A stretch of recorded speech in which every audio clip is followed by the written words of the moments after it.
প্রিয় দর্শক, একটা কথা ইদানিং প্রায় শোনা যায়, আপনি অনেকেই বলতে শুনবেন, আমিও শুনেছি অনেকের মুখে, যে তারা বলছে যে নির্বাচনের জন্য তো তাড়াহুড়া করার দরকারটা কি? নির্বাচন হলে তো সেই বিএনপি চলে আসবে, এসে তারা আবার সেই চাঁদাবাজি করবে, আবার সেই একই জিনিস করবে, এক স্বৈরাচার গেছে আরেক স্বৈরাচার আসবে, এ ধরনের নানা ধরনের কথা কিন্তু আমি শুনেছি। আপনারা শুনেছেন কিনা আমি ঠিক জানি না, হয়তো শুনে থাকলে শুনতেও পারেন। তো আমার একটা খুব প্রশ্ন জাগে, সেটা হলো নির্বাচন হলেই বিএনপি চলে আসবে, এটা আপনি কি করে নিশ্চিত হচ্ছেন? আবার দ্বিতীয়ত, বিএনপি এলেই আবার সেই আগের মতোই চাঁদাবাজি শুরু হবে, এতেই বা আপনি কিভাবে এত কনফার্ম হয়ে যাচ্ছেন? বিএনপির তো পরিবর্তন হতে পারে, বিএনপির মন মানসিকতা, বিএনপির চিন্তা ভাবনা, কথাবার্তায় কি আপনারা কিছুই পরিবর্তন লক্ষ্য করেন না? 2001 থেকে 2006 পর্যন্ত তারা ক্ষমতায় ছিল, ওই সময় তাদের যে বডি ল্যাঙ্গুয়েজ ছিল, কথাবার্তা ছিল, অধ্যত্ত ছিল, ওটাও কি আপনি এখনো লক্ষ্য করেন? কিছু কি চেঞ্জ দেখেন না? আবার ধরুন বিএনপি ক্ষমতায় আসবে, এটা ভাবছেন বা শিওর হচ্ছেন কিভাবে? বিএনপির কোনো নেতা কি বলেছে যে নির্বাচন হলে তারা নিশ্চিতভাবে ক্ষমতায় আসবে? তারেক রহমান কি একবারও বলেছেন যে আমি ক্ষমতায় আসতেছি? কিন্তু বলেন নাই। তাহলে আপনি কেন বলছেন?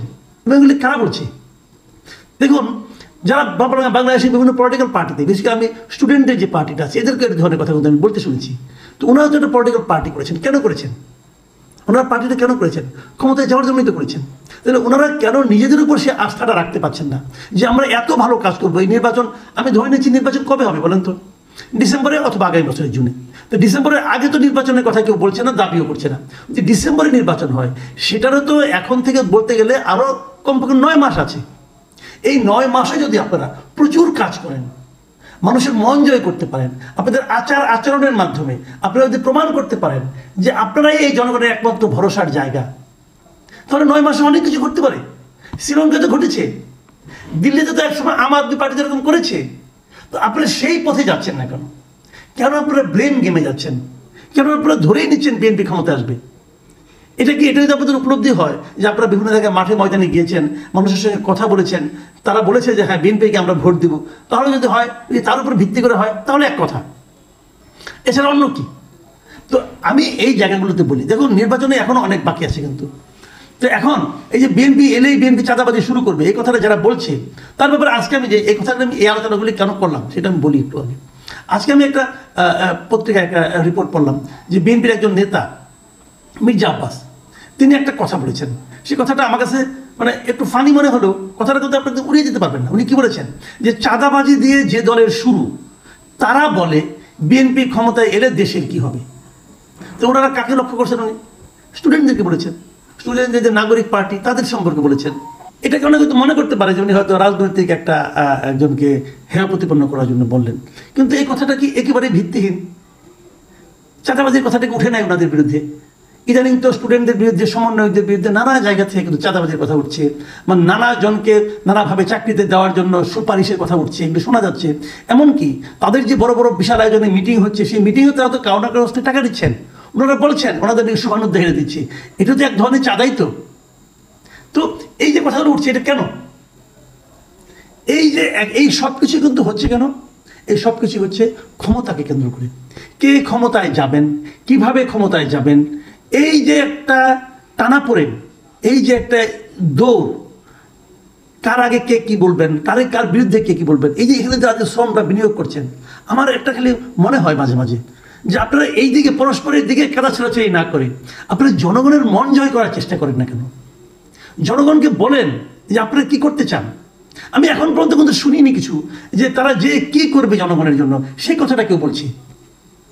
সবাই কিভাবে ক্ষমতায় যাওয়া যাবে সেই চিন্তা করছে, সেই ছক করছে। তো সেইখানে আমরা কোথায়?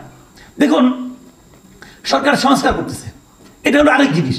এই সংস্কারের জন্য তারা এখন জাতীয় একটা ঐক্যমত্য কমিশন গঠন করছে, সেখানে সমস্ত পলিটিক্যাল লিডারদের সঙ্গে ওনারা বসবেন। এটাও দেখেন কীভাবে কেউ করেছে, এটা নিয়েও নানা ধরনের নাটক হচ্ছে। এর মধ্যে তারা বেশ কয়েকটা দলকে, 37টা রাজনৈতিক দলকে তারা কিন্তু এই যে 5টা কমিশনের থেকে তারা 166টা সুপারিশ বের করছে।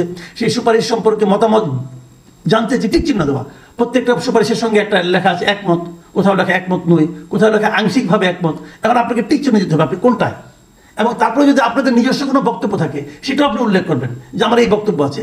এইভাবে সবার কাছ থেকে লিখিত হয়ে তারা নিচ্ছে।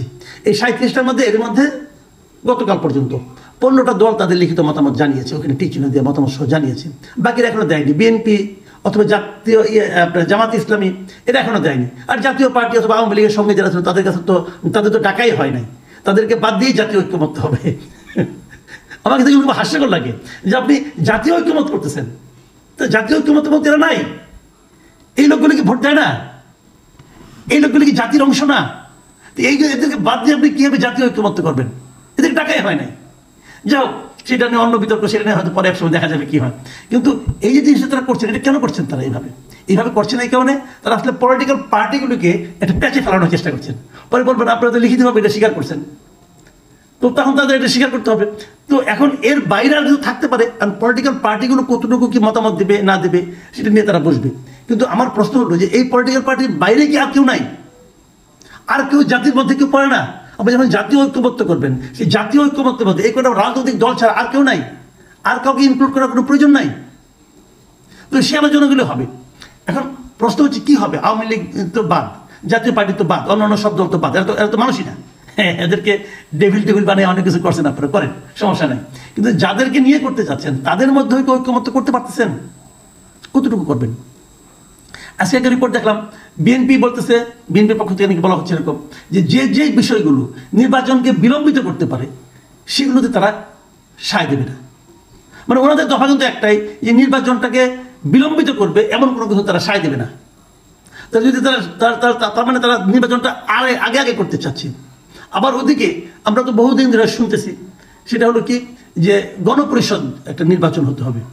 গণপরিষদ নির্বাচন নিয়ে এই নির্বাচনটা কি কারণে করা হবে? যে এরা যারা ইলেক্টেড হবে এরা সংবিধানটাকে সংশোধন করবে, নতুন সংবিধান প্রণয়ন করবে। আবার এই জায়গায় কিন্তু বিএনপির মূল বিরোধ আসবে। বিএনপি গণপরিষদ নির্বাচন কিছু চায় না, এবং বিএনপি সংবিধান সংশোধনের ব্যাপারেও তাদের আপত্তি আছে।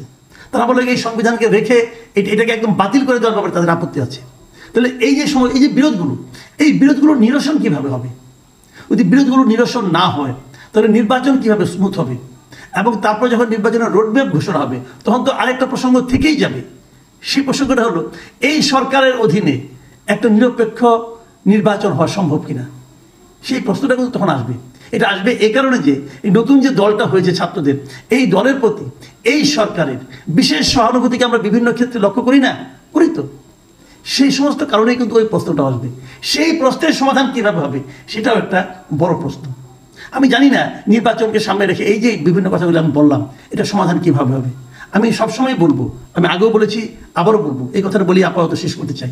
সেটা হলো, যারা দায়িত্বে আছেন তাদের প্রতি অনুরোধ, প্লিজ জাতিটাকে বিভক্ত করবেন না। বিভক্ত জাতি অগ্রসর হতে পারে না। বহুবার আমি একটা কথা বলি, বিভক্ত জাতি কখনো অগ্রসর হতে পারে না। এবং বিভক্ত করে আপনি যে দায়িত্ব, আপনি ক্ষমতায় আছেন, আপনি একটা ভাগ, আর যারা ক্ষমতার বাইরে তাদেরকে আপনি অন্য ভাগে রাখবেন, রেখে তাদেরকে আপনি ধ্বংস করে দেবেন, বিলুপ্ত করে দেবেন, বঙ্গোপসাগরে ফেলে দেবেন। এই যে মানসিকতা, এই মানসিকতাও আপনাকে বেশি দিন সুস্থিরভাবে থাকতে দেবে না। এটা আওয়ামী লীগও পারেনি কিন্তু। কাজে এই চেষ্টা যারাই করবেন তারাই আলটিমেটলি জাতির জন্য ক্ষতিকারক হিসেবে বিবেচিত হবেন।